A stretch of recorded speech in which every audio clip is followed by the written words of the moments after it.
नमस्कार मेरे प्यारे साथियों। आज मेरे एपिसोड का शीर्षक है एमएसपी बना किसानों का कत्लनामा। 1960 से लेकर 1965 के बीच भारत में बहुत बड़ा अकाल पड़ा। एक के बाद एक अनेक प्राकृतिक प्रकोप इस दौर में आए, जिसके कारण कृषि उत्पादन नहीं हुआ और देश में बहुत भयंकर अकाल पड़ा। उसके बावजूद भी थोड़ी बहुत जो भी अनुत्पादन किसानों के द्वारा हुआ, उस अनुत्पादन के अनिश्चितता के कारण कीमत बहुत कम मिलती थी। उतार चढ़ाव बहुत अधिक होता था, जिससे कीमत बहुत कम मिलती थी, जिससे किसानों को बहुत घाटा होता था। देश में गरीबी बहुत बढ़ गई थी। किसान बहुत ही दयनीय स्थिति में पहुंच गए थे, जिसके कारण स्वर्गीय लाल बहादुर शास्त्री उस टाइम प्रधानमंत्री थे।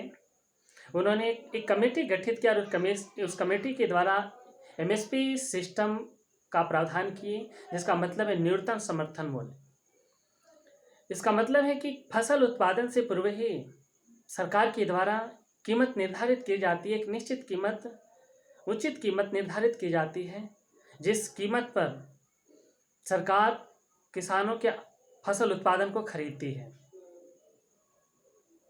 इस अनिश्चितताओं से किसान को मुक्ति मिली और उनका कल्याण हुआ। उसी के साथ साथ स्वर्गीय लाल बहादुर शास्त्री जी हरित क्रांति की भी शुरुआत की है। हरित क्रांति का मतलब कि आधुनिक मशीनीकरण के द्वारा, आधुनिक हथियारों के द्वारा, आधुनिक मशीनों के द्वारा कृषि उत्पादन में वृद्धि के लिए संघर्ष किया गया, जिसके परिणाम स्वरूप कृषि उत्पादन बहुत अधिक होने लगा और संपूर्ण देश कृषि उत्पादन में आत्मनिर्भर हो गया। इस आत्मनिर्भर बनने के पीछे हरियाणा और पंजाब का देश के अंदर सर्वश्रेष्ठ योगदान है। हम सभी को पता है कि हमें जीने के लिए भोजन चाहिए और ये भोजन किसानों से ही प्राप्त होता है। किसानों के अनुत्पादन से ही भोजन प्राप्त होता है। किसानों के अनुत्पादन के बगैर जीवन संभव नहीं है, संसार का अस्तित्व संभव नहीं है। इसी के परिणाम स्वरूप तो स्वर्गीय लाल बहादुर शास्त्री ने जय जवान जय किसान का नारा दिए थे, जिस नारा को सिर्फ हिंदुस्तान में ही संपूर्ण विश्व में सम्मान मिला। और महात्मा गांधी जी तो किसानों को भारतीय अर्थव्यवस्था के रीढ़ की हड्डी तक कह दिए। मैं ये कहता हूं कि किसान तो इस भारत की आत्मा है, क्योंकि जिस प्रकार मनुष्य के जीवन की गतिविधियां, उसके विचार, उसके कर्म, उसके व्यवहार, जीवन की सभी गतिविधियां आत्मा से ही गतिशील होती है, उसी प्रकार हमारे देश के किसानों के द्वारा ही देश की अर्थव्यवस्था गतिशील होती है, क्योंकि 70% जनसंख्या इस देश की कृषि पर निर्भर है। आइए, इसी किसानों के द्वारा 70% अर्थव्यवस्था संचालित होती है, जिसके परिणाम स्वरूप महात्मा गांधी जी ने किसानों को अर्थव्यवस्था के रीढ़ की हड्डी कहा है। वर्तमान में मोदी जी एमएसपी सिस्टम लागू किए, उसमें यह प्रावधान किए हैं कि किसान अपनी फसल का उत्पादन सरकारी मंडियों में भी बेच सकते हैं और निजी व्यापारियों के हाथों भी बेच सकते हैं। सरकार की ये दोहरी नीति जो लागू हुई है, उससे किसानों के अंदर आक्रोश पैदा हुआ कि निजी व्यापारियों के हाथों अगर हम अपन फसल उत्पादन बेचेंगे तो सरकारी मंडियों का सिस्टम समाप्त हो जाएगा और निजी व्यापारी मेरे फसल उत्पादन की कीमत अपनी मनमानी से देंगे।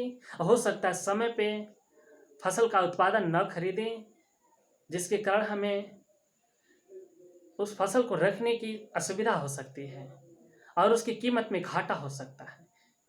इसी के साथ साथ मोदी जी ने यह लागू किया कि एक राज्य से दूसरे राज्य में भी किसान अपनी फसल उत्पादन बेच सकते हैं, जिससे राज्य सरकार की जिम्मेदारियों से भी सरकार ने अपने आप को पीछे कर लिया और भारत सरकार ने भी अपनी जिम्मेदारियों से अपने आप को पीछे कर लिया। तो सरकारों से जो किसानों की मांग है कि निजी सिस्टम जो लागू किया जा रहा है, निजी व्यापारियों के हाथों जो बेचने का सिस्टम लागू किया जा रहा है, इसे समाप्त किया जाए। और नहीं तो ये प्रावधान हो कि निजी व्यापारी न्यूनतम समर्थन मूल्य जो निर्धारित हो उसको लेने के लिए वचनबद्ध हो, और ये नियम जो है कि कानूनबद्ध हो। अगर वो नहीं लेते हैं तो उसके खिलाफ सजा का प्रावधान हो, जिसे भारत सरकार या मोदी सरकार इस प्रावधान को करने से तैयार नहीं हो रही। इसी आक्रोश के कारण जो देश के अंदर किसानों का कत्लेआम हो रहा है, इस कत्लेआम से मोदी जी को शर्म आनी चाहिए कि जो किसान अपनी मेहनत से, अपने खून पसीने से अन्न उत्पादन करते हैं, पूरे देश का अस्तित्व निर्भर है, वो किसान आज मरने को मजबूर हो रहे हैं।